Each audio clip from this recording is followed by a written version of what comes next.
All right, you're asking for it, so here it is. Listen to this. I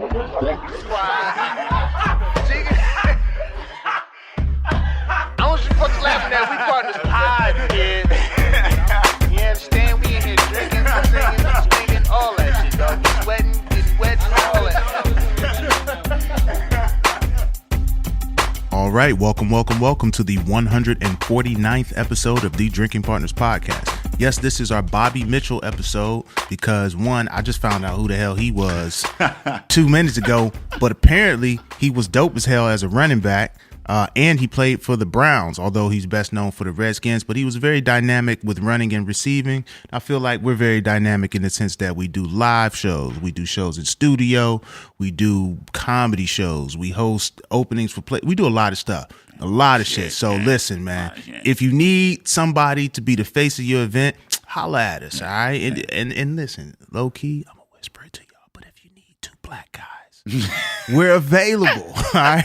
Diversity. You got to hit that quota. You don't gonna get that visit from the government.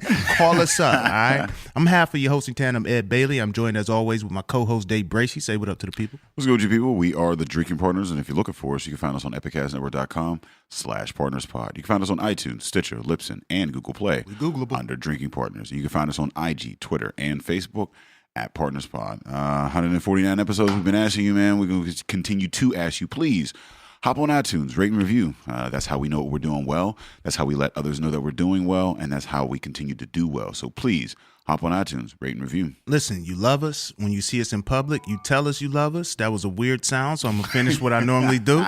Now, at the click of a button, just tell the internet, man. Just go on the internet and let them know that you love us. And listen, we're going to keep saying this. Yep. It's not going to stop because the year's about to turn, all right? In lieu of rates and reviews, we do take shots of Hennessy, man. Like, shots of Hennessy. Like, if you come do a shot of Hennessy with us, you're a treat, all right? Because you love us, we love you back. And then, hell, with the Hennessy, we might buy one back. You know what I mean? Like, we get in there. Going. Shout out to Car Guy DJ and the Conways for setting the trend, man. It's been dope. Nice. And just on the rate and review tip too, man. When you leave rates and reviews or when you see us, let us know what you want to see us do. You know what I mean? We love to do a bunch of different things. We're talking about diversity and just, you know, what we like to get into, man. Let us know if you need something, if something that you think the city should have. Let us know, man. We'll try to put it together or link up with the people that can make it happen. Yeah. And if you leave a rate and review, we will read it on the podcast, or we may read it, you know, if we get to it. But just like this review from Meebles25679, Meebles. Yeah, Meebles sound like some shit I got from a chick in college. Meebles knows how to get something in jail. Okay. Holla at Meebles. Oh, holla at Meebles. Meebles got VCR still for sale. Like, Meebles could get you all the DVDs. Got vapes. Meebles got it all. But Meebles left us a review labeled 5 stars, and the review reads, "So funny. These guys are great. The chemistry lets the podcast flow naturally, and they score some really awesome guests. Look forward to hearing more." And you're going to hear very much more of us, Meebles. Thank you for that review, man. Shout out to Meebles, man. We touching Meebles. You feel me? Like, that sounded weird, so I think I got to pause that.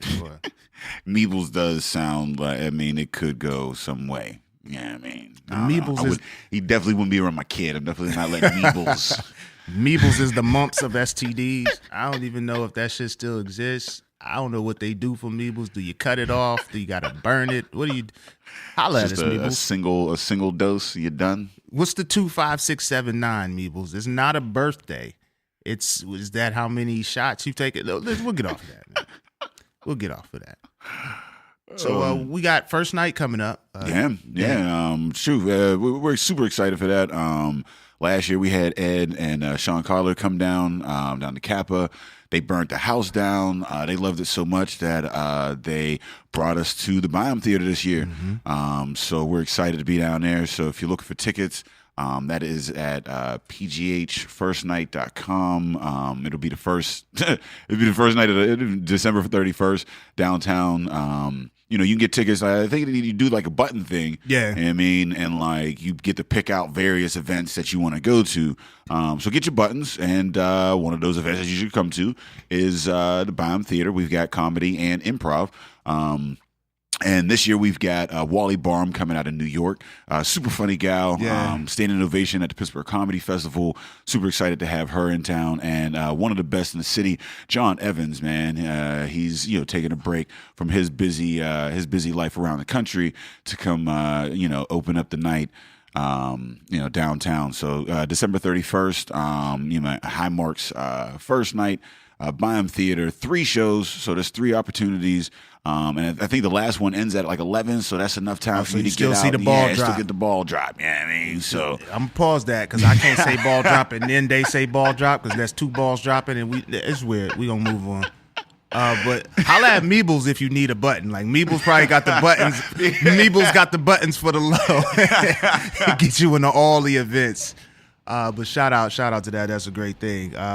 But yeah, Dave, what you drinking on today? I see we got a nice array here. We're not live right now, but we got a nice array here. So this is we got the Southern Tier or whatever. I'm sipping on the 2X. So it's the high gravity variety pack. You know what I mean? And Southern Tier, they got a little spot over there on the North Shore. Mm-hmm. So a little local love from them and whatnot. But this apparently is just straight mosaic hops, which I'm a fan. Whatever, it's fucking because they got the 2X and everybody loves the 2X. Mm-hmm. That's like a staple. But this smash is something special. So shout out to them.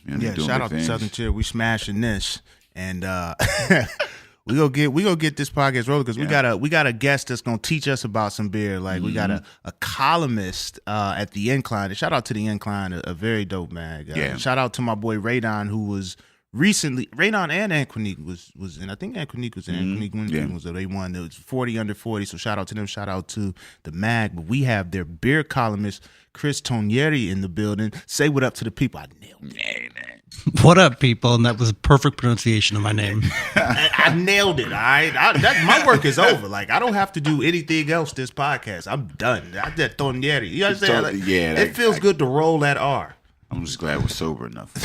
Yeah. This is the first podcast. Yeah, I'm glad this was the first of 2 because I'd have butchered it if you were the second of 2. Nobody gets it right, so that was pretty amazing. Right. Yeah. So how long have you been with the Incline? Since July. Nice. So what are you guys doing over? Because how long have you been writing? Like in the beer scene? Because it's a pretty old scene here in the Berg. Well, I've been a journalist for about 20 years, but I've been writing about beer for about 4 years. And it's never been my main thing. It's always just been sort of a hobby because I like craft beer. I got involved in home brewing for a while before I had a kid. Kids be fucking up the life, man. I've brewed once since he was born 4 years ago. So, but yeah, about 4 years I've been writing a beer column in Pittsburgh. Nice. So what are some of the changes you've seen, in that 4 years, in the industry and whatnot? Because we've only gotten into this about 3 years ago, and we've seen so much, change. What are some of the major changes you've seen in the scene? The main thing is just the number of breweries opening up. When I moved here 10 years ago, the options were pretty limited. There was Penn Brewery, but at that time, Penn Brewery was not good. That was former management. In fact, I live in Troy Hill. Mm-hmm. I used to drive by Penn Brewery and not even think about going in there. Yeah. I thought I was going crazy because there was a time where I didn't like Penn Brewery, and then I've had some of their recent stuff, and I'm like, this is actually and I was like, was that just crazy or So yeah, it's different, different brewmasters and whatnot down there. Yeah, they shut down for a year. I think it was 2009, and old management left, new owners. They've always had good brewers, but it was bad before. And then they opened up, and I didn't want to give them a chance because I was so down on them. And then my cousin actually from California came in to watch a Steeler game, and we were driving to my house, and he's like, dude, there's a brewery. Let's go check it out. And I was like, you don't want to. But he convinced me. We went in, and it was St. Nick's Bock that they were releasing that day. We had a glass, and he looked at me, and he was like, this is good. And I was like, it is good. And now I stop by regularly. Well, I see you brought the Bock. Yeah. Which one is it? That's the black one is the St. Nick's Bock. That's the one that got it started for me. After that day of going to my cousin was also a home brewer. That day I drank this beer, went home, and I said, all right, I'm going to buy this stuff. And I started homebrewing from there. Wow. Did you get the Mr. Beer kit? I got the starter kit. Yeah. I did the extract. I think the first one was an IPA. Yeah. Or like I keep asking, like, is it hard? Is it harder or like easier to? You know what I mean, because like a lot of the people when I first years ago when they first started, my friends were doing it. They all brewed like some kind of super fuzzy. Like wheat, something like or a lager. You know what I mean, like so like an IPA seems like it's tougher, but it's not. No, a lager is much more difficult than an ale. It's probably why they came out all fucking foamy Yeah, they was making root beer. Yeah. And with the kits that they have now, it's so easy. It's just like making soup. So yeah, I mean that's crazy because I mean I haven't like I said I this is the first time me knowing that Penn had a change in brewers and whatnot over the years because I mean it's old as shit. Yeah, I think they opened in '86, and they were good for a number of years, but they've changed ownership a couple of times. It was that is really it was like a 2000 because I moved to Troy Hill in like 2009, so it was around then that they shut down for a while. But yeah, they had their head brewer at the time. It was named Andy Rich when they came back, and he's incredible. Their current brewer is named Nick Rossich. He's also incredible. But I mean, they're just they're winning national awards now, and they just won a gold at the Great American Beer Fest. They've gone from a brewery that I wouldn't step foot in 8 years ago to that's my neighborhood. I can walk to that brewery, and I do often. Nice. So what breweries before you got turned on to Penn or became a fan? What breweries were you frequenting, or what was your choice of beer? There really weren't many options back then. Mm-hmm. So I'm originally from California, so it was really Sierra Nevada for me. That was always my go-to beer. Okay. I haven't had Sierra Nevada in a long time though because there's so many options now. That's the biggest change on the Pittsburgh scene is I could write a column every week about a new brewery opening up within 50 miles of Pittsburgh. It's nuts how many new breweries there are. And yeah, we struggle trying to get them all. I mean, it's tough. All the new kids on the block and whatnot. But it's dope because I mean we get so many varieties in the area and whatnot. So like coming from California, like what was the biggest scene, the difference other than, breweries like, so if you were to compare now today, the Pittsburgh scene and California, what are some of the major differences? So I haven't lived in California in about 15 years. But I mean, craft beer scene really started, the explosion in Pittsburgh has, really been within the last 5 years. And I think in other cities it started well before then. But growing up so I'm from Oakland, California, and we just drank, St. Ides and King Cobra in high school. That's pretty much what we did over here. That's all we did. St. Ides. Did you had a St. Ides poster with Tupac and Snoop in your room? I had a crucial conflict. No, that was Old E. Do they make St. Ides still? Old E. Yeah, they do. They do. They still make St. They Ides. changed their branding. Who's the celebrity face of St. Ides now? I don't even Snoop, remember. Last I checked was Snoop still St. Idesing? I mean, I feel like who else they going? Well, I guess Ray J will do it. Or Bow Wow. They need to get Bow Wow on it. Bow Wow get a St. Ides campaign. I'd buy it. Say that. Yeah, he do a song. Him and Chris Brown do a song because you got the bad boy image happening. Like, there you go, St. Ides. You're welcome. There it is. This Bach is funky too. No, I actually like this a lot. Cause like I mean, a lot of Christmas ales like they're like overly spiced. Like same thing with like the pumpkins or whatever. Like sometimes they're just too much. And like this is subtle. This is a nice like. A nice even flavor. It's not just like punching in the mouth with spice. Yeah, the flavor is even now. It smelled like I got the Grinch's foot in my nose. Like, but the flavor is good. It's funky. I like the smell. The Grinch's foot in my nose? It's just foot. It's just in your nose, not your mouth. Unless you into that. Like I just met you. But. I'm over here sniffing this cup as if like Both I'm of be like, y'all you know what, you are right. Yo, that does smell like a green furry motherfucker's foot. It Like smelled like smelled like a sweaty Muppet's foot. Like that's what the Grinch his foot smells like. So with the incline, like prior to your column, which is 4-1 Brew, were they covering any craft beer or anything, or did they bring you on saying, "Hey, this is a burgeoning scene. We need someone to do that"? Like, because is that my introduction to the incline was the 40 Under 40. So the magazine itself, I didn't know it lent itself to that sort of column, but it's been successful. So how did that start? Did they even exist before you? How old is the incline? It was October. They just had the 1 year anniversary party. So they're definitely new. It was it was at the end of July. I left the Trib, and I wanted to continue writing about craft beer. So I went to the editor-in-chief, Lexi, who I knew from her days at the Post-Gazette, and we met and had coffee. I said, I want to keep writing about beer. Do you guys want someone to write about beer? And she said, yes, let's do it. So it was just me. I knew her. Okay. And then I asked if they wanted to call them, and they said yes. And then network in all arenas, in all areas, network. So what is the focus of the incline? I mean, like with so many, news outlets or whatever and publications, like what made, Lexi say like, we need another one. We need to do this. What is like the focus of, the incline? Of the beer column or the incline in general? The incline in general. See, I'm a freelancer for the incline. I don't actually work in their offices. I write from home. But my sense of the incline is that they're trying to provide a new avenue for people to receive their news. There's a lot of original content, but they're also checking out what the other media in town are doing and aggregating or republishing different articles from.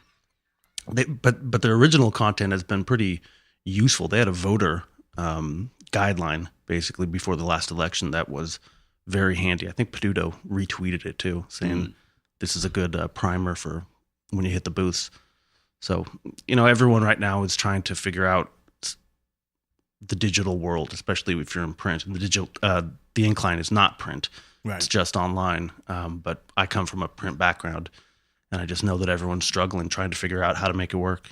Yeah, no, I mean, it's been hella change like over the last few years. I mean, all my friends in like print media there's a few that have like remained in, with the same, publication or whatever, but there's a lot of like, bouncing around and, a lot of layoffs and folks, coming back in different forms with different publications or whatever. I mean, it just seems like such a crazy, like hectic time for that, for the industry in general. I mean, even as an online publication, it must be, like tough trying to, be an online publication, but also, getting talent from the print world and like, where do you know what I mean? Like, I don't know. It just seems wild. Beer helps. Beer helps in all. Yeah, that should be. Look, you do 4-1 Brew, and then in small quotes underneath, beer helps, and that boom. Like I'll read it. I'll read that every day. Like how often do you release content? Every 2 weeks. Every 2 weeks. weeks. There's a new column every 2 weeks. And how's that transition been going from a print media background to a fully digital? And then how with the craft scene? How does that align with the craft scene? There's been no difference at all. The only difference is that The beer column has always been a hobby, something on the side. Mm-hmm. So when I was with a print newspaper, I still had a full-time job and then would write a column at home. Now I'm a full-time freelance journalist, so I'm still working on, during the day I'm working on a story about juvenile justice in Pittsburgh. And then afterwards I go try a new jalapeno beer, for example, and write a column about it. There's really no difference for me. How my stories are viewed, whether in print or online, has never mattered for me. The workflow and the process doesn't change at all. It's just, I guess from the getting people to read. Journalist perspective, you still just got to put the work in. However it gets released is how it gets released. So what do you focus on with the 4-1 Brew? Like, are you just trying out new beers? Are you talking about trends or a mixture of both? Everything. Around Halloween, I did a column about. So I hate pumpkin beer, Okay. And my suspicion was that our brewers also hate pumpkin beer. So I talked to like 6 different craft brewers in Pittsburgh and told them, I want you to tell me what you honestly think of pumpkin beer, and so that and what you think of people who drink pumpkin beer. Oh, damn. And to make sure that you're honest, I won't use your name. So 6 brewers spoke on the record, but anonymously, about how much they hate the fad of pumpkin beer. So can we ask you who they were? No. Can we start naming people and give us an indicator of if we're right or wrong? I feel it because, like, I mean, the whole pumpkin spice craze is just absolutely fucking ridiculous. Like, it is the second worst fucking like season. Well, it might be the worst season now. The first worst season is fucking Christmas. It's a 2-month long fucking season. As soon as Halloween is over, they're putting up fucking decorations for Christmas. And yeah, I mean, so then you like it's all about Christmas shopping. I mean, we ain't even talking about Thanksgiving all like that. Thanksgiving don't even. Well, it's not a real holiday. Yeah, they give it a couple of mentions or whatever. And like, here's my thing. I don't like. I'm not even all about the massacre of the Native Americans and all that. We can switch it to another day. But I do like to eat and hang out with my family or whatever. I don't want to be fucking stressing about Black Friday and fucking Christmas and all this other. Man, it's stressful enough. I mean, if you look at Christmas, it's just a trade of fucking debt. I mean, it's just like, hey, here's my debt. Here, you gonna give me some debt? Cool. We could have just kept that shit and just been, hung out a little bit. But because of all this fucking pressure or whatever, it's a long ass season. The only other season longer than that shit is pumpkin spice fucking season. They're starting to like release these fucking beers at like in August. Like in early August, I mean, like they release some of these beers, and then like all the bagels and all this other bullshit, and for like 3 whole months we're getting fucking pumpkin like cramped down our fucking. I mean, like I don't even eat this shit. I'm just sick of seeing the fucking advertisements for it. Like pumpkin, I don't think I've ever just had a slice of pumpkin. No, how is pumpkin served just as itself? I don't even know. Pumpkin used to be cool, like the seeds and shit. Used to hollow them out. The pumpkin seeds was cool. Never had that. Once pumpkin pie is like, I could take it or leave it or whatever. Like, but I mean, pumpkin really ain't all that to be like hyped up. Like it's a fucking gourd, bro. Like it's a hollow ass gourd like that. You know what I mean? You got to add a bunch of shit in for it to even be edible. Ain't nobody eating pumpkin slices because that shit is gross. I'm gonna keep it real. I don't know what the fuck a pumpkin is. Like I've never seen. I've never seen a pumpkin without something being carved out to look like a monster. Like, that's the type of a plant that it is. Like you got to do weird shit to it for it to be valuable. Because like you can eat squash. People fucking love butternut squash. Ain't no butternut pumpkin shit. No, that's why they only eat it during one time of the year, and they put a bunch of spices in that shit because it's trash. Butter stuff. Now look, dude, I went to a pumpkin patch last year. I don't think I saw not one pumpkin. Like it was just a patch. It was not one pumpkin in that before. Yo, listeners, what is your experience with pumpkin? Like I've never outside of having a few pumpkin beers, I've never even dealt with pumpkin. Yeah, I mean pumpkin but with the pumpkin beers, like I enjoy. There are some Smutty Nose makes a decent pumpkin beer, whatever, pumpkin spice. Like it has a nice like balance to it. It's not overly spicy and sweet and thick or whatever, you know what I mean? But like, it got a little hint. And like 1 or 2 in the season, I'm cool with. I'm done. I don't need any more of it. There's no reason every brewery should have a fucking pumpkin flavored beer to go with the pumpkin flavored fucking bagels or whatever the fucking pumpkin other fucking shit that they're giving the motherfuckers. Did you say Smutty Nose? Smutty Nose. That sounds like the stripper that gave my man Meebles. Smutty Nose. I'm supposed to swallow that? No, I'm not swallowing no Smutty Nose. Listen, brewers, come on, man. I understand the creative process and all that, but damn. You got Meebles off of Smutty Nose's toilet seat.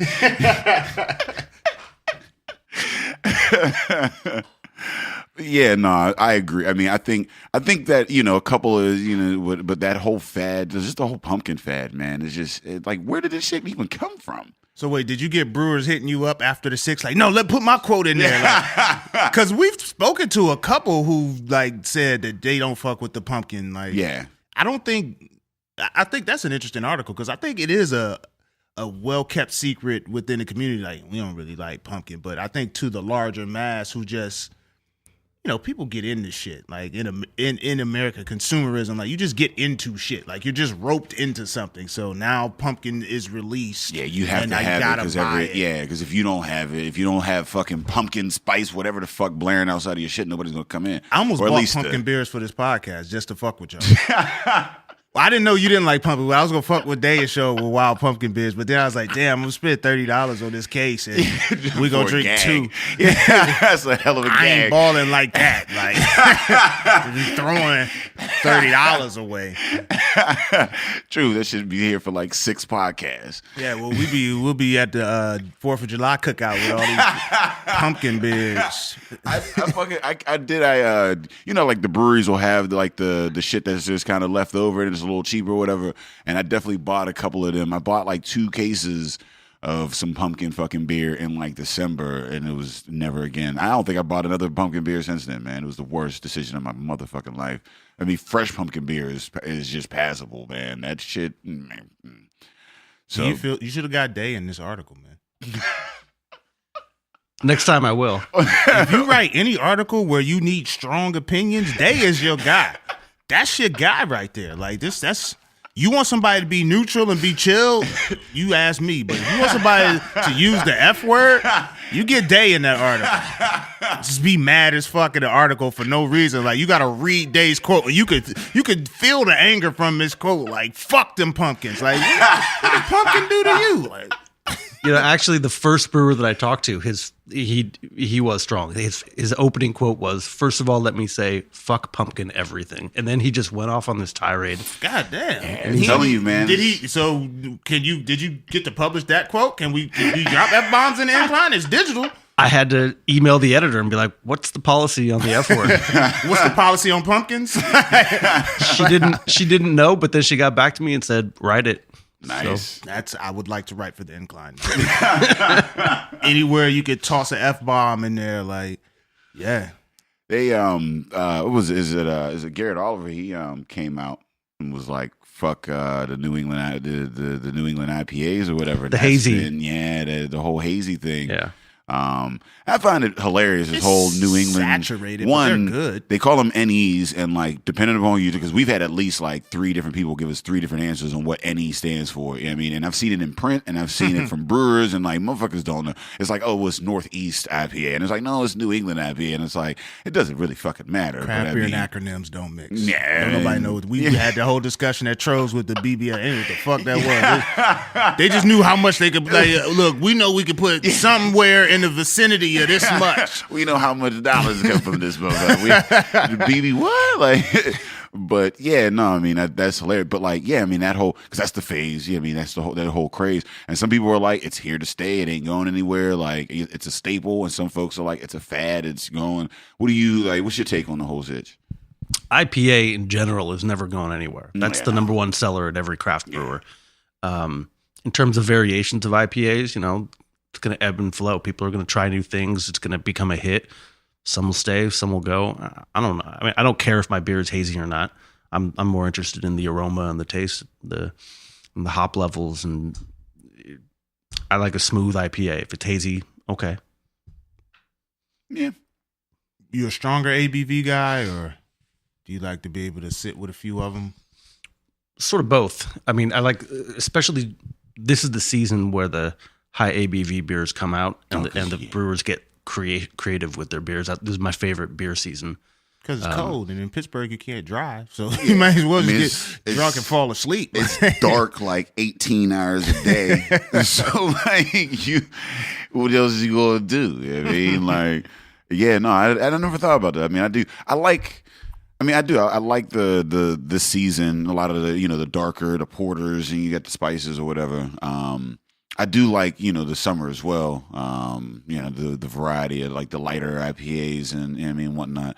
But yeah, I mean, this is a lot, like, because the flavor variety this time of year is so much more whatever. Like in the summertime, you just want something a little bit lighter, maybe fruity, you know what I mean? Like depending upon your palate, and a little bit of a lighter, maybe you mow a lawn or some shit. But in the wintertime, you just want to bunker down. It's like hibernation, juice. I'm gonna mow the lawn off a stout. like a strong ass stout one day and just see how the lawn You gonna look. pass out halfway. See how the lawn look. You just gonna look half. You gonna wake up next to half like, God damn. I'm gonna give me a one of those lawnmowers that you drive and shit. See if I get a ticket. Hey man, what the fuck, bro? You mowing your porch? What happened? Your blood alcohol level was 0.69. What's going on with you? I'm at home, officer. Wake up, you going in circles and shit, leaning. Oh man. So what are some of your favorites out there? Like your favorite seat, like your favorite Christmas beers outside of the one that you just brought us from Penn. Dry Log has a really amazing Dry Log in Millvale. Mm-hmm. They have this really amazing Christmas beer named St. Argus, and it's actually named after the owner Dennis Hawk's late dog. He rescued this dog when he was in the military. It was about to be put down, and he rescued it and lived with it for like 10 years. Had this dog for 10 years. It's one of those big, I forget exactly, like a Malamute. That's not a Marmot. What is that dog called? A big fucking dog. Yeah, that's what they call it. Where I'm from. It was one of those big fucking dogs. What was that? Beethoven? Is that the dog movie? Yeah, the Beethoven. Yeah, with the motherfucking dog. Yeah. That's a Saint Bernard. Okay, I don't know anything about dogs. As you can see, We think there's big ones and little ones. basically. We had a big one. I know the police dogs are German shepherds. Right. I know that. And the rest What's of the one? dogs Is that dogs. what's the rescue one? Is that the Saint Bernard too? The one that got the thing underneath his neck? And The mountain rescue dog. yeah, Yeah, is that's that a Saint Bernard. too? Yeah. Yeah, they got the droopy bottom lip. Yeah, with they the got the slide, drooly and shit. Yeah. and they pickled the beast in Sandlot. Was that a Saint Bernard? I don't know. He had the They ever shit. show it? Yeah, Yeah. they showed Yeah, it. I don't remember. It might have been. Yeah, it might have been. There we go. We got a poll question that we big- can't post because we don't know how to do polls. But when they pickled the beast, was it a Saint Bernard? Because they don't look like they can run very fast. Nah, especially not the fatty. No. Nah, he wasn't getting anywhere. But yeah, no, I mean, white people do love their dogs, man. They named the whole ass beer after that. Shit, man. I have a dog. Fuck They that named dog. the dog a saint. Yeah, Saint Bernard. Yeah, who is Bernard? Bernard. Saint Bernard. Oh, Well, I was talking about the beer because it was like Saint Argalaga. No, that was like Saint Nick's. Oh no. Oh wait, the name beer of that the he beer was is from Saint. Dry Log. He definitely. did. He definitely eats off of his dog. He kisses him in the mouth. Oh, he kissed that motherfucker He in the kissed mouth. He's Which a- is not is that technically guy on guy kissing when you kiss a male dog? Because it's like a whole different species now. Yeah, no, that doesn't. No, I don't know. But we all do doggy style, so like it's still guy on guy. I'm probably gonna kiss a dude before I kiss a dog, though. That's just me personally. My whole germ thing or whatever. And they say like the mouth of the dog is cleaner and shit like that. I don't but, believe that because I've seen a dog man, eat shit. I've seen him eat this shit. I've seen my dog puke, fucking eat that shit, puke again, and eat that shit again. Like, yeah, I saw my father's dog Remy. God rest his soul. He just died. Like he had a family. And the family was shit, and he would eat his family, like not even his own shit. Like his son, he ain't even want to. Yo, can we talk about how dogs are all deadbeat fathers? Like, this nigga had kids and just didn't want the kids. Like, was trying to kill the kids. Didn't want his baby moms no more. Like my dad had to get rid of the other dogs because his original dog didn't like him and would kill them eventually. So he had to just get rid of him. And nobody in my family looked down on Remy because he wanted to kill his family. Nobody looked at him like, how come you ain't? Slightly. It was like, if all the men in my family was like, yo, I feel you, dog. Child support's a bitch. Yeah, if I wasn't a better man. It's one of the advantages of being a dog. You know what I mean? Like, I don't condone, but I understand. You know what I mean? we had kids and they wasn't allowed to sleep together. Like, that's crazy. That's crazy. Oh man, yeah, definitely not eating off that motherfucker though. Nah, I'm not it's kissing a dog in nah. the mouth. You got dogs? yes, I do. Kiss your dogs in the mouth? No, I do Y'all not. share popsicles. Yo, I've seen girls be like, yeah, and then just eat the they're sharing popsicles and shit. You gotta get out of Beaver. Yeah, you gotta get the fuck out of Beaver, fam. Let me tell you something. If a friend of mine put a popsicle in his or her dog's mouth and then finishes the popsicle, we ain't friends no more. I don't trust you. I don't trust your judgment. I don't trust anything in your house. I don't trust these spoons. You mean to tell me you ain't never put the spoon in that dog mouth? I don't believe you. I don't believe you. You got male or female dogs? Female. Females? I ain't gonna do it. Just one dog. Just Shepherd one? Lab mix. Is that a big dog or a little dog? It's a big breed, but she was the runt of the litter. So a little big dog. Yeah. So Cool. she looks like a puppy German Shepherd, basically. Do they have beer for dogs? They do. I knew it. Beer I knew for it. dogs? Yeah. You serious? I don't know anything about this, but I did see, and there's also wine for dogs. Listen, and I just Wine made for that shit dogs. up, but it seems like in America, some shit like that it would sound exist. like, yeah, I feel like there's a lot of luxury shit for pets, man. Like there's a lot of nice shit, yeah. There's man. some dogs living out here better than me. And all You know they what got I to mean? do was like stay under the plane. Like if we flying out the country, you got to fly under the plane, but you ain't got to pay for your ticket. Like, yeah, you just cargo, but then you might have a nice fucking 100 or 1,000 thread count sheet on the little fucking thing. I don't know, man. I might spend a week as Paris's purse dog. Like, I don't know. You gonna take me on some trips. I'm gonna eat some fancy ass food. Paris's purse dog eats better than us. Yes, he does. He motherfuckers does. He Hell has a real good diet, and It's it's lean. all it's all organic and shit. And It's been a doctor, yeah, I mean, like set that. What do you do? The nutritionist. That motherfucker got a nutritionist. Yeah, with his meals and shit. makes me mad as hell. Like, Wow. So they have dog beer and wine. I've seen advertisements for it, but I don't know anything about them. I've just seen that you can you can share a glass of wine or a glass of beer with your dog. Any beer is dog beer if you put it in a fucking bowl and let him lap that shit the fuck up. So I wonder what happens to the dog if it has a drinking problem. Now, see, that's Does it get a big belly? Does it get lazy? Does it start beating his wife? Yeah, like they're like growling at you in bed and shit. It's like, nigga, it's 9:00 in the morning. Where the fuck? Where the fuck is my food? Start knocking over the bowl. Like, I don't eat this bacon shit. Bacon my ass. Fuck is this water? They hear your beer pop and start running in the room. Like, is that for me? Me? Nah? All right. Have you ever given your dog beer?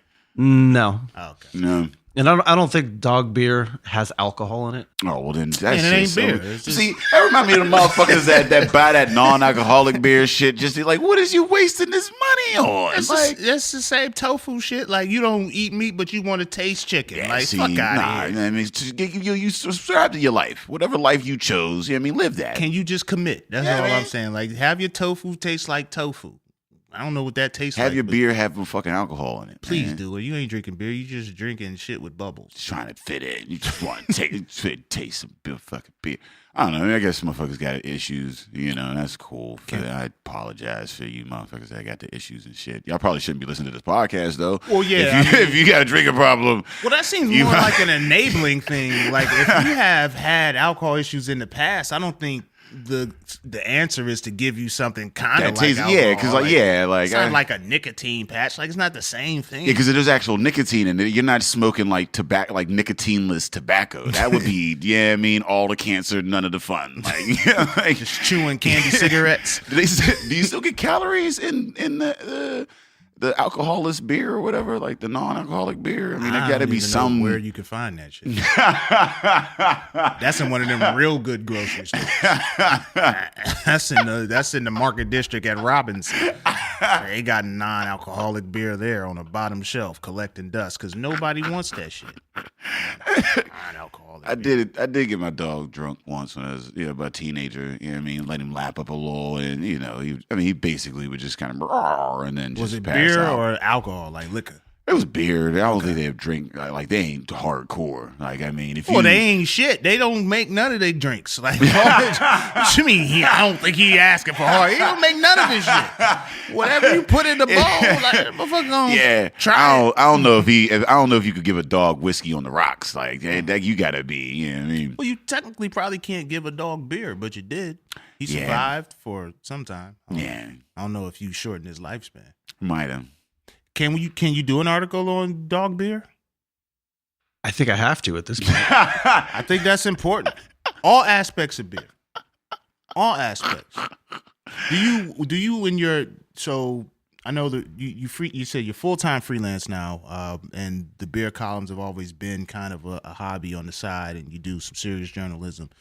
Do you find yourself writing about beer because the other content that you write about is of a more serious nature, and you kind of need a release, or how does that work? Yeah, probably. I think you're right. For a number of years here in Pittsburgh, I was sort of the disaster reporter. When something terrible happened, they sent me, and that's kind of stressful work. And it could have been when I pitched the idea of starting a beer column, it was because I did need a release and to not write about people dying or some sort of tragedy that I was at.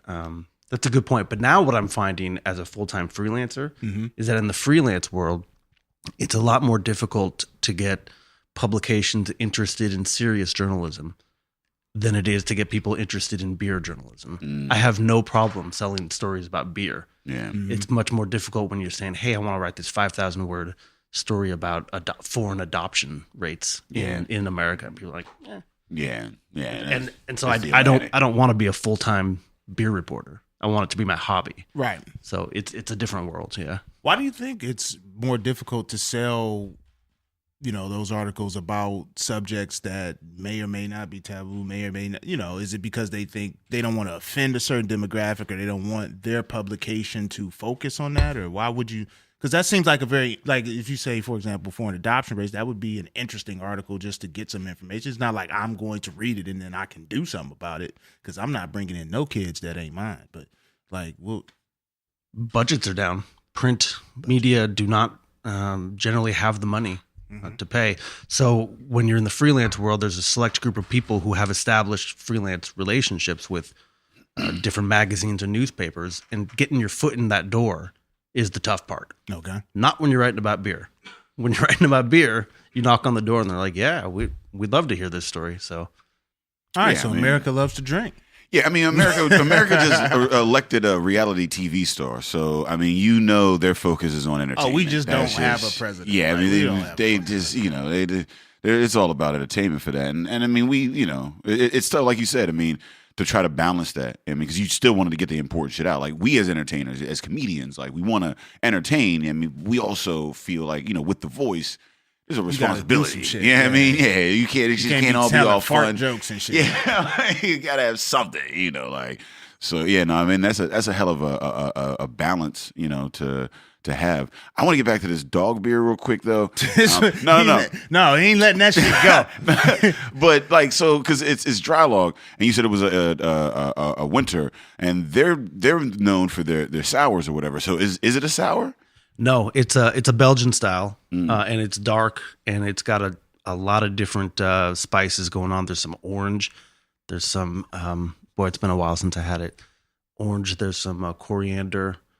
It's really good. It's a big, strong. It's got to be like 10% ABV, but it's just smooth. Winter warmer. It is a winter warmer, but it's also really smooth and it's really tasty. That's after they open the gifts. Daddy opens his bottle. Yeah, that's how I am. Yeah, Christmas Day. Yeah, right about 10:30 here, and I'm done. I'm done. Give me some eggs. I'm just sitting here eating eggs and drinking beer for the rest of Christmas. So yeah, I mean, because you described some of the flavor profiles and the characteristics and whatnot, and we were talking to other brewers. We were down at Trogs and whatnot, and they have some brewers have in order to become a brewer, you have to be able to discern the flavors and all that. As a beer writer and a critic and all that, what are some of the skills? How do you know if you even have the chops to, get into, writing about beer and because I love beer. I drink a lot of fucking beer, but I can't talk about it to save my life. I'm this is some. Oh, please. You wouldn't write a whole article about mouthfeel? I do love lactose. But it's tough, especially those notes and the hints of this and that or whatever. He auditioning for you. Yeah. So how does one know that they can, write for beer, and how does somebody get into that? How did you know, I could probably talk about this for a while? So I've always approached it not so much from the technical side. In fact, one when I was at the Trib, I co-wrote the column with another beer writer named Chris Fleischer, and he was the certified beer judge. He was the technical guy. I'm more interested in telling the story behind a brewery. I have enough knowledge where I can sit down and drink a beer and tell you what's going on, but I'm not Chris. Yeah. He's the guy who will write a column and break down like every single aspect of So beer. you're us and he's Buzzy. Okay. Because Buzzy knows all of the, I mean. So you're me and he was they, because that's what happened. Like I would brew a beer and then give it to Chris, and he would put it through the entire certified beer judge. Wow. Oh, he's got the protocol. He's got the he's whole, got the whole, the forms. got the spreadsheet. Yeah. And so he's like, all right, this has this, it hits this point, and you like, yo, this shit good as fuck. That's who I am. My whole article is this shit good as fuck, and then I just switched the font. But I just always looked at it from the point of view of, as a reporter, I never knew anything about coal mining, and then I covered coal mining for 2 years. Because there was a disaster. There were 29 miners died, so they sent me down, and started 3 years of covering the coal mining industry. Man, but it's just about telling stories, and I think people are interested in who these people are that are brewing the beers. And I also have enough knowledge. I mean, I've been a home brewer for 4 or 5 years, so I do know what's going on in a beer. And I think that gives me an ability to explain it to people in a way that they can understand. So maybe like actual brewers are reading my stuff and saying, well, this is some pretty simplistic shit. But yeah. But I think most people are reading and going, oh, I didn't know that about the brewer. Yeah. Yeah, I mean, I would say from a consumer perspective, if I am reading a column, I can't read a column that's geared towards the professional side of it. Like, I need somebody closer to this shit good as fuck than somebody talking about the whole process. I'm very interested in the process or whatever. I think I'm on like in that line. I'm not even nearly as knowledgeable as you or whatever. I do have that interest in that, but after a certain while, like I get lost my damn stuff. I'm like, what the fuck are you like? And there's a lot of chemistry involved, and people just we did that shit in high school, and then we got done with it. Unless you was like trying to be a doctor, you wasn't taking chemistry or biology in college. Your natural science was like geology. Yeah, I remember brewing some wine in. Was that biology? Did y'all do the wine cultures or whatever? It was just like you get the grape juice and you throw some yeast in that bitch. See, and you went to wine. Woodland Hills, which I don't know what that school is like. I went to Shaw High School in East Cleveland. They wasn't letting us brew nothing alcoholic because we would be selling that shit at lunchtime. Like the nerd in the class who's like really good at it would be standing with like Kool-Aid packets of wine that he'd have put together. Like, yo, guy. I got that 12 ounce in the cut if you need it. 12 ounce, 2 for $5, purple top, just in the cut selling wine. To the spades game, to the the traditional spades game at lunch. We just because that's what lunch is in high school. It's with spades. Some 2% ABV wine, like that pizza. Yeah. This unfiltered 2% wine would go great. That's crazy. So like, what are some because like you said you've been homebrewing for a while and whatnot. What are some of your favorite beers to make and like why? Like what about the process like drew you to it and whatnot? I mean, like what is because you've got this writing background or whatever. And like Ed said, there's a lot of like chemistry, engineering. I mean, there's some some culinary in there or whatever like that goes into that. Like so what. What interests you in homebrewing? Because I mean, I drink a lot of beer, but I'm not trying to brew any of that. Not shit. at all. Not at all. I just was drawn to the process. I wanted to be able to drink something that I had made, and so the way I started was I went to a friend's house who was a home brewer. And I said, just let me watch you, and I watched the whole process, and I was like, this is easy. It's like making soup, basically. That's what you really not difficult. I don't know if I want to drink that beer though. I don't know if I want to drink the beer if do like this like making soup. Like I don't know if I want.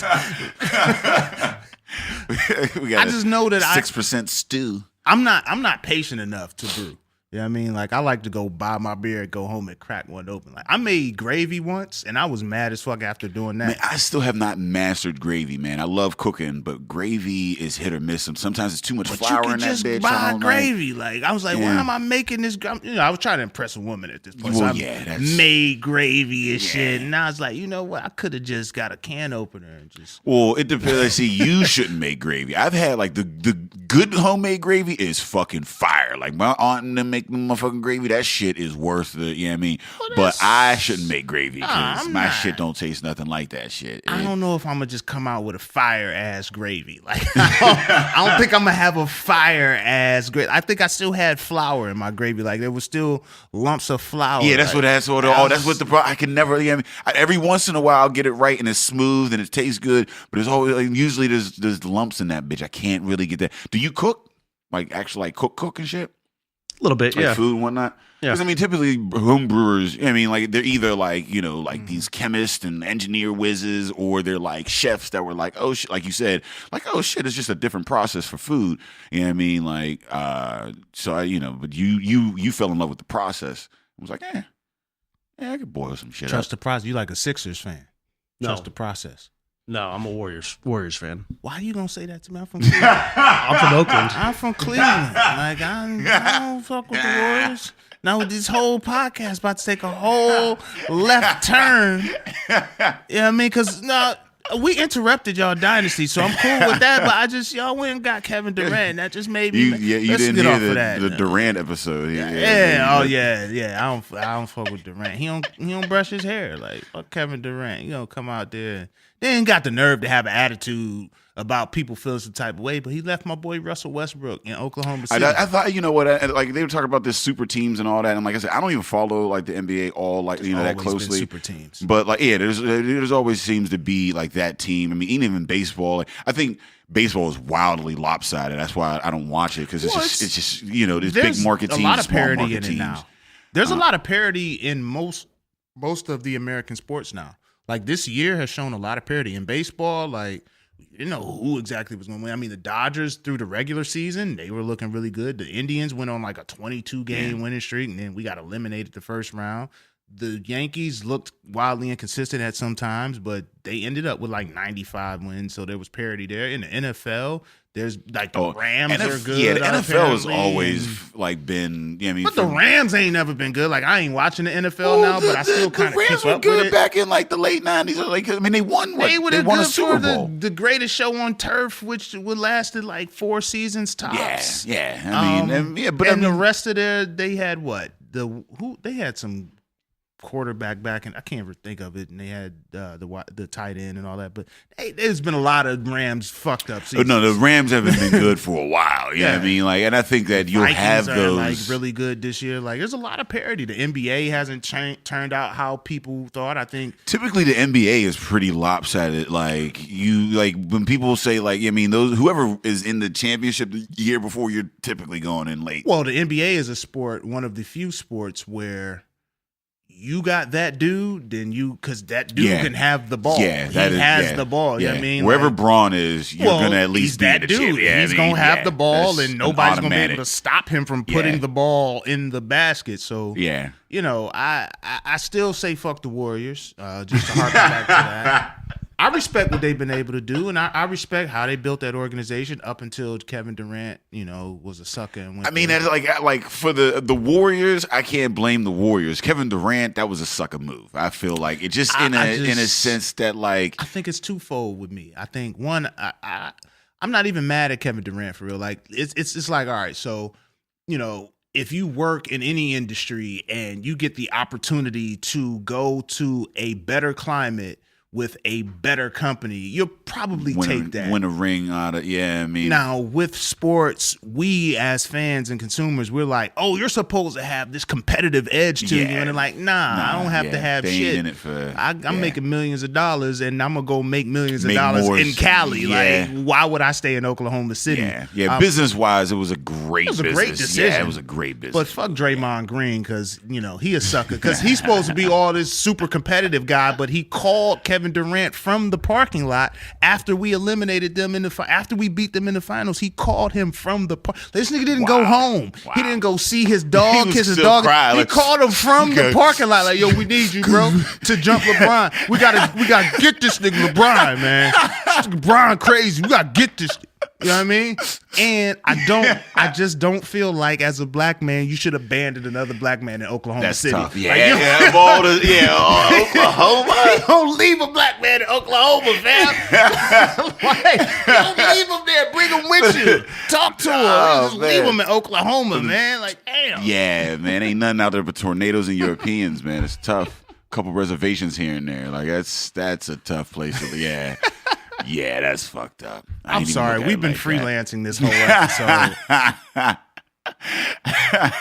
We have. But this is your career overall, right? Like so how do you select or choose the articles on which you're going to write? Pumpkin was because of Halloween. Mm-hmm. This beer that we have over here, I heard that they were brewing it, and I said, when it's ready, I want to write about it. It's a jalapeno beer. They used 120 pounds of jalapenos. Why? That's a lot. Try it. All right, let's get into this then. It's incredible. This is 11th hour. I'm scared. I'm scared. What is it called? How do you even Burning Phoenix. Burning Phoenix from 11th Yeah. hour. I've heard a lot from 11th hour. They opened up. that twist? They just opened up down in Larryville, yeah? Yeah, right on Charlotte Street. Yeah, I got to talk to the owners before they opened up or whatever, because they had been around the scene for a while and opening up and that whole process. But I have yet to actually have their beers, so I'm excited for this. So you essentially get to hear things about the industry and be like, you know what, I want to write about that. That's basically like, Oh goddamn, I could smell that shit. Yeah. Like, I didn't even put it up to my nose. It smelled like was it the like a Grinch's taco. foot? No, it smelled like a straight taco. Is that racist technically? Because we said jalapenos and then it's taco. Like we just go to increasingly make it more Spanish. Like Man, I'm gonna taste it and tell y'all it tastes like smells like a empanada. meal. Now I'm hungry. I'm hungry smelling this beer. I'm telling you, Like, man, now I Spanish want- people make you feel hungry. Like they make you want to eat like a motherfucker, yo. That is crazy. Yeah. Damn. Woo! Woo! Yeah. I feel like I ain't even tasted it Ooh. yet. And I feel like if my nose is stuffy, like during the wintertime, I should just take a shot of this before work. It'll clear that all out. Oh yeah, this is Clear that all. Yeah. You got a little nose dribble right now. Yeah, that's, I'd so this is something like I want to like maybe put like Damn. you mean like It's got a lot. That's like a marinade of some sort. You know what I got some mean? Like kick. throw some kibasi in this bitch or some shit. You It's know what I mean? got Some some kibasi kick. and sauerkraut with like, you know what I mean? Pour this in that bitch and have some like a jalapeno kibasi. This is a great pairing beer. It seems. Like. Yeah. It seems like this needs to be, you know what I mean, supplemented by something specific. Yeah. And it'll be like, oh my God, it'll be like the best shit you have. Like, Yeah. it's good. It seems like it's well crafted, well made. You know what I mean? And damn, that shit got Almost kicked. want to put a dollop of sour cream on that bitch. You know what I mean? Like, you know. That shit got kicked. Yeah. This is my new favorite beer It opens in it up. Pittsburgh. I love Yeah. this. I drank an entire crowler. I was gonna say, An how do you entire drink crowler? I That's was just like, this is so good. You are a masochist. What's your sir. tummy feel like after that? No problem. No, Alligator- it's on that. It's on the way out. You won't feel that shit on the way out. And you're coming out, it's gonna be a whole nother motherfucker. You're gonna be smelling tacos again. This shit got me tearing up. Yeah, no, that is a like the spicy beers. Like they're a joy. The flavor wise, they're amazing. Well, and the thing is, like, I love spicy shit. Man, but when it comes to beers, man, like I can only have a sampling. This shit sit with you and it hit you. It Oh yeah, sit with you. oh yeah, I'm still breathing that shit out. I think the thing about spicy beers that I've noticed, like with the pepper beers and things like that, like I'm always amazed how true to the flavor they are. Like the Yeah. flavor of the pepper, like it is extremely consistent with Yeah. what I would expect from just the pepper itself. Yeah, that tastes like a fucking jalapeno it pepper. definitely does. Like- Well, that's because this is actually made with jalapeno, Well, whereas they a have pumpkin hundreds- beer yeah. does not You have don't know pumpkin what the fuck in a it. pumpkin tastes like. It's not in your beer.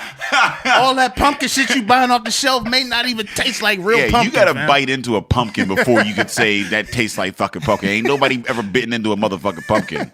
Big ass pumpkin ain't got no insides. It's just a big ass shell. Hollow ass guts and shit. You ever open up a pumpkin? It's sad inside. It look like old streamers and shit from a party like way past its prime.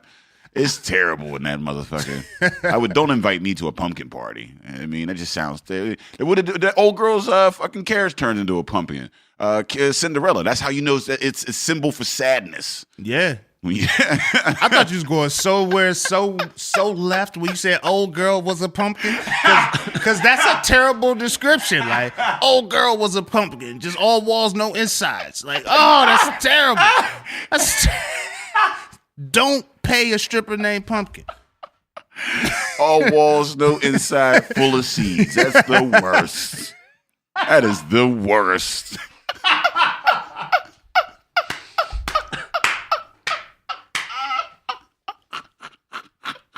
Man, I'm so glad we don't have no corporate sponsors. Say whatever the fuck we want. You know what's gonna happen when wifey listens to this? I gotta explain this conversation at this point. Oh, mine is going to be editing this, so. Well, yeah. Yeah, Dave's woman, she don't like me. She done heard about 200 hours of me saying ridiculous shit. She just tolerates me at this point. Somehow Dave and his partner are in the doghouse. I don't even know how that happens. We just both in the doghouse. I go over there for a cookout, I'm in the doghouse. I gotta come to the cookout. I gotta go through the back door. I'm not allowed to walk through the foyer. Like, that's fucked up. Yeah, sitting back. Oh man, no, this is. I mean, it is a very well crafted beer though. I do want to say that. Like I said, I mean, this is something that I would love to like cook with. And some sort of marinade or like, you know what I mean? Like, because that flavor that's in there, with the beer and like that maltiness, of that, like when you let that sit, all that shit comes out. And then like like I said, I mean, drinking hot beer, like it's tough, man, because it sits. And typically with hot food, I like to get that build up and get that build up and then wash it down. But with a beer, there's no wash down. It is the wash down. That is, yes. You're just chasing beer with juice. That's weird. Chasing your beer. I don't know. But you know what? I think it would do a good pairing. Like some tacos with some sour cream. Mm-hmm. You know what I mean? And like, you crush your nose and then you add that. I can taste that now. Yeah. And I think Voodoo, they have like suggestions on like cocktails they make with their beers now. Like, that's some sort of mimosa. Cocktails of beer? Yeah, like they have in the Homestead location, they have like a little menu where it's like brass monkeys. I know it tells you, drink Voodoo Love Child with orange juice and something else, and you make a Voomosa or whatever it's called. Somebody who's an avid Voodoo supporter. That's a brass monkey is an OE in orange juice. A mimosa is. Don't try to put no fucking orange juice in old. That's a brass monkey. A mimosa is champagne and orange juice. Your drunk uncle used to tell you so that he could drink in the morning when he made your cereal because your moms and dads went on a date. Like, stop leaving your kids with the drunk ass uncle because you and your husband want to go on a date. Like, stop it. All right. I feel like beer is already a cocktail. Like it's a cocktail of shit already. I mean, like if you're putting it, like I don't know if you most people don't know what beer is though. And with craft being like a burgeoning industry, it infuses a lot of shit into it. People are being extremely creative. You're drinking a jalapeno beer right now. So what's the ABV on it? 5 Yeah, but it tastes like a 9,000. Like, over 9,000. That shit hit. That shit hit hard. I can see. I guess with especially like with the tens, if you cocktail it up, now you're back down to about a 5 or so. Yeah, I mean, like, and that's an average beer, and you can get different flavors or whatever. I can see that, especially for the ladies. The ladies like the ladies. The ladies. What's the best beer for the lady? Are you married? Yes. Okay. So Can Does you your wife answer that question? Does she drink beer? Not at all. You gotta get her on the beer, man. She I got refuses. wifey. Wifey's coming in for the second episode, which I probably shouldn't have booked wifey for the second episode, because we just be But I introduced wifey to craft. You know what I mean? Like, and she's become a fan. Like, she's not as sophisticated, and nor am I, but we can enjoy and appreciate, together. And it's so much more affordable than just buying liquor. Like going and buying liquor goes so fast. One bottle for $35, and I could have so many. You have a case, a whole ass and case, different variety with the shit though. Like pack, if I buy a bottle of liquor now, I gotta buy chasers because I'm not taking just straight shots at the crib. You know what I mean? Like. I have taken straight. I mean, I'll take it on. I'll take a good whiskey on the rocks. You know what I mean? I'm straight. Oh, with the yak. Oh yeah, I'm straight square glass and 3 ice cubes watching the game. But on a Tuesday night, and I always say this, on a Tuesday night, I can't do that. I can't have yak. And I got to get my kids ready for daycare in the morning. That shit just don't, you know what I mean? Like, I can't be washing my 1-year-old in a tub and I'm a little bit tipsy off Hennessy because that's a very dangerous situation. Right. I don't know CPR like that. It's fucking real active in that water. Like, and plus, I feel for me, liquor, honestly, at this point, because I'm so into with the craft beer or whatever, liquor is more of a, if I've been drinking the day before, like if I got an event or whatever, and I probably won't drink two beer nights. It'll be a beer night and then it'll be like a liquor night. Cause that second night, I'm whatever beer I'm drinking, I'm probably not gonna be in that tipsy off of it. So the liquor kind of, it gets you there a little bit fast, a little, it's not for the enjoyment. Right, the liquor is to get somewhere. Yeah, it's a purpose. Yeah, it's very purposeful. All right, so what was the article based on, the article that you wrote about this particular beer? Like, what was the focus of it? It was actually Thanksgiving dinner holiday pairings. Ooh, it was okay. These are the beers. Spice up your turkey. These are the beers you should have on your dinner table between now and Thanksgiving and Christmas. What did you pair this with? We said we could use it in cooking, so like beer battered chicken. I didn't put this in, but I've been thinking about it. Do you ever do beer butt chicken on a grill? I don't know what that is. No, but if you can explain it, we can try it. Yeah. You get a can of beer, or you can get a container. We actually have a container, and then you get the chicken and you sit it. Oh, like beer can chicken. Yeah. Yeah. We did it. Some people call it beer butt. Yeah, we did it we did it with a turkey one year for Thanksgiving or whatever. But yeah, that shit is fire because you put it on the heat. Drunk turkey for dinner. So you put it in the heat and then it boils out into it and it kind of marinates it from the inside. You know what I mean? Drunk ass turkey. Like basting. I can eat a drunk turkey. Yeah. It's good. I could eat a drunk. That would actually be fucking phenomenal with this jalapeno beer. You put that beer on top of it. Yeah, I can. And then as it cooks, it's just boiling out into the chicken. So all that jalapeno flavor that you get right now is in the meat. So then you got to make another turkey for the children, or can they eat that? Probably, yeah. Well, no, I mean, you probably wouldn't have to because it's not going to be as spicy as this beer is now. You'll get that flavor of the jalapeno, right? But you won't get that crazy spice from the jalapeno. But with the cooking of it, there won't be any alcohol. Oh no, alcohol cooks completely all right, cool. off. Yeah. I mean, my son, I'm gonna give him some beer turkey. My daughter, I don't know. Man. I don't know if I'm giving my daughter beer turkey. My son, because my son's going to the barbershop with me now. So he a grown ass man now. He going to the barbershop with me. He's on his way. He's not. That is dope. I did see the pictures or whatever. Yeah, I mean that is dope. That first haircut. It's not dope yet though because the thing about bringing your son to the barbershop when he's 1-2 years old, you become that dude that you don't like that comes to the barbershop. Yeah.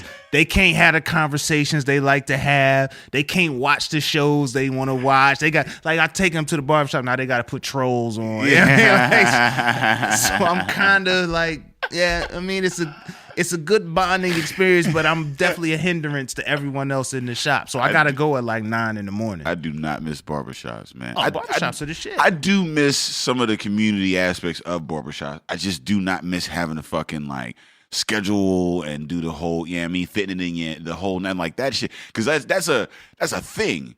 Like before I get ready, like before I'm gonna make an appearance, I gotta make sure I go and I gotta time it up right. You ain't just walking in. Yeah, I mean, like, well, no, if you go early, I go early. Oh yeah, you get if your schedule Saturday. allows, yeah, I mean, like to go on an off day like early, that's dope as shit. You fucking forget, don't go in there Thursday night, Friday night, Saturday, anytime. Oh, yeah, don't go, Friday after work. Nah. You won't be in there till about midnight. I go early Saturday morning, ain't nobody in there, and I'm in and out, but they just can't watch the movies they like to watch when I didn't bring my son, because actually I could just let my son watch. He don't know. I mean, like honestly, when it comes to 1, 2, I don't start like paying attention until about like 3, 4 when they start to get a better grasp of language and like some situations and shit like that. I see an infant, a 1-year-old, 2-year-old, or whatever.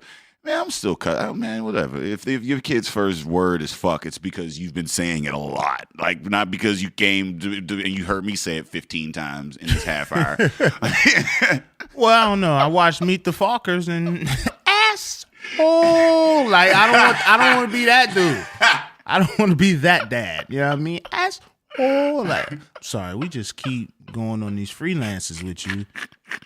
You bring out the creativity around us in this hot ass beer. I'm enjoying myself, so you guys just keep going. How do you drink a crowler of this? Like, because this is some I gotta Viking take a sip shit. and chill. Yeah, like, I can't.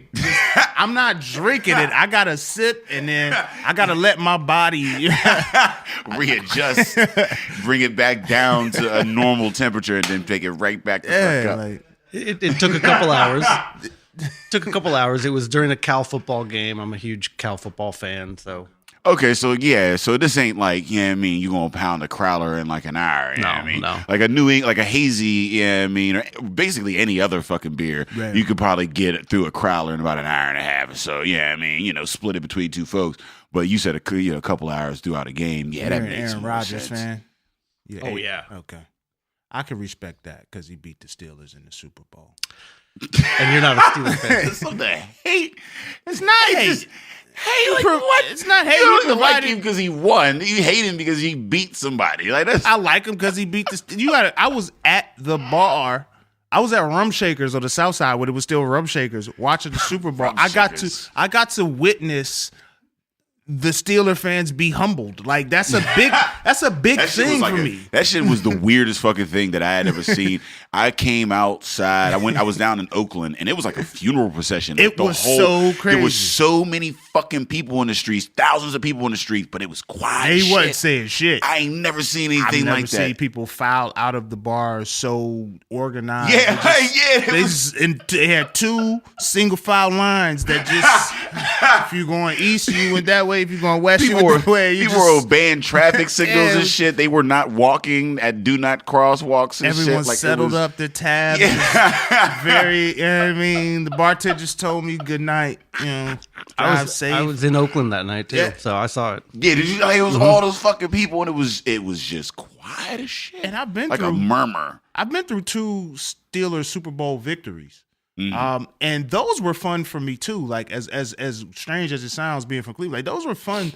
Like when they beat the Cardinals, we walked from like North Oakland or Shady, wherever we were. We just walked into Oakland and we saw everybody going crazy and throwing shit. And then I got to Oakland on Pitt's campus and like I almost got arrested because some other dude took the parking meter and tried to throw it through the 7-Eleven window. He got the parking meter. I don't know how the fuck he got the parking meter off, but he tried to throw it through the 7-Eleven window. He tried to put it through, and I'm like standing there with a female. I'm like, fam, you gotta chill. Like it's a female. Like I can't just let you do this. And somehow the cop came up and I was out of pocket. He's like, you ain't rooting for the Steelers. Get the fuck out of here. I'm like, no, this tried to put. This can't be legal. He's trying to throw the parking meter. Get this fucking parking meter. I don't know, fam. That was wild. Like you gotta have some crazy Hulk strength. Like it was like a parade. They had a couch on the back of a truck that was on fire. Like it was. I saw the couch on fire. Yeah, it was crazy. But this dude like had a parking meter trying to throw it through this. Like why the 7-Eleven window? And the cop was just there. Like people were letting off fireworks at the student union. And that's what's crazy because the pit fucking store is right next to it. So I'm like, if I'm gonna throw some shit through some shit, it'd probably be the pit store. Way more valuable shit than that motherfucker. The 7-Eleven. Then again, I don't know what your motivations are. Maybe this motherfucker just wanted a Slim Jim. You know I'm what gonna tell Like, you this: if the Browns, God forbid this will ever happen, though. If the Browns ever win a Super Bowl, if you want to throw a parking meter through a 7-Eleven, do it in Cleveland because you can walk out with some booze. Because we sell liquor at we sell liquor at CVS. Like, you go to the Get Go on your way out of Cleveland. There's got wine, beer, all types of shit. I do enjoy Ohio for that. And yeah, if you want to wild the fuck out doing some shit, it will be when if the Browns win the Super Bowl, I'm gonna be in fucking Cleveland partying because that'll be the closest to Vegas you gonna get.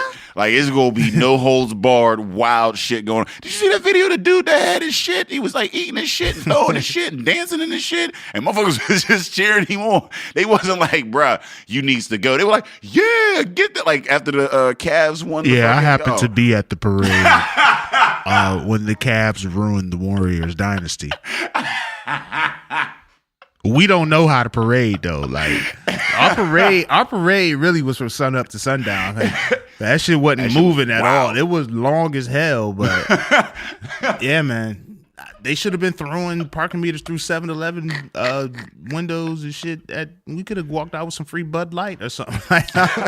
You ain't gonna get no real good beer at the 7-Eleven or get at some the Sam Adams. You definitely get some Sam Adams down there. Dude, they got Sam Adams. Typically, whenever I go into one of the gas stations, they'll have like the Sam Adams, a Heineken, maybe some Killian's Red or some. Well, shit, I mean, if you rioted and took the shit, like, it's free beer ain't nothing better than. I mean, no. See, I used to say there was nothing better than free beer, but looted beer might have a better flavor. I don't know, man. That's because that's hard work doing that. And looted beer. That seems fun. Run past a burning couch with fucking case of free beer. You can douse the fire with beer. That should be crazy. I am not going to throw the parking meter through that window. But if I happen to be walking by as it's going through and a case is conveniently sitting within arm's reach, I might have looted Don't beer. Don't be walking by because they'll try to arrest you. They literally walk past a dude throwing a parking meter through and they were mad at me because I aggressed him. I'm like, if you shatter this window, my girl might get cut, fam. Like, I can't just. What type of man am I if I just let this shit happen? Just gonna let him just loot some shit. Just gonna let him loot. I'm gonna have to have this whole text conversation about how she got cuts on her calves and shit. Like, can you come over and put some Neosporin on? And now I gotta go to CVS, get Neosporin and catch the shuttle. Like, it's just too much when I was at there. Like, I'm sorry. That is a lot, yeah. Sorry about this, man. Like, write a whole article about how you shouldn't give black dudes jalapeno beers because they go on crazy tangents. They start talking about the Browns winning the Super Bowl realistically. Hey, all right, now. In my lifetime, it's gonna happen. How old are you? I'm 31.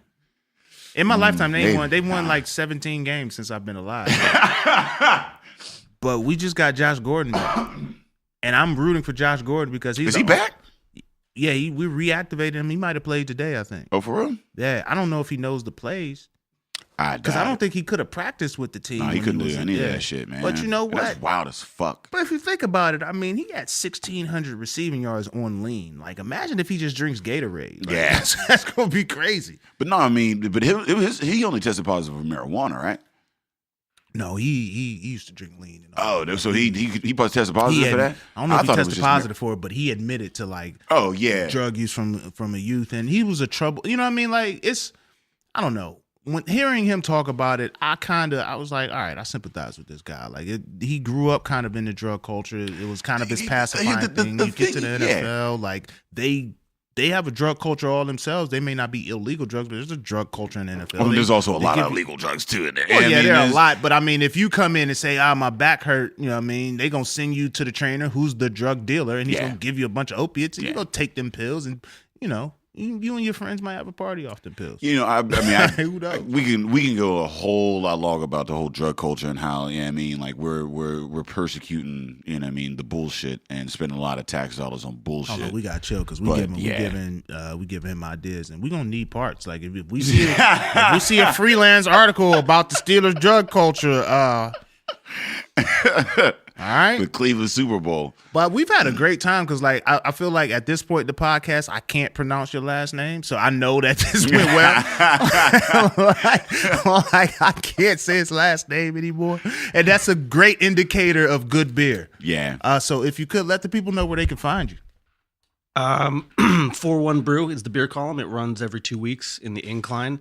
You can also find me on Twitter at Chris Togneri, Togneri. All right. Make sure you check out the Incline and 41 Brew. Dave, let the people know where they can find us. If you're looking for us, you can find us on epicastnetwork.com/partnerspod. You can find us on iTunes, Stitcher, Libsyn, and Google Play under Drinking Partners. And you can find us on iTunes. Well, you can find us on IG, Facebook, and Twitter under Drinking Partners. No, actually under Partners Pod. Man. Yeah. Fucking that jalapeno shit. That like, jalapeno. Ugh. Yeah, we That's always crazy. talk about hot sauce, but we ain't really in for that real spice. We ain't here for that real spice. But no, man, we want to thank our guests for coming in. We had a great time. You know what I mean? Make sure you check out 41 Brew. Make sure if you can find any articles and publications by this gentleman, you read them. You know, great guy, great writer. As always, Drinking Partners is the crew. Epicast is the family. And we out here.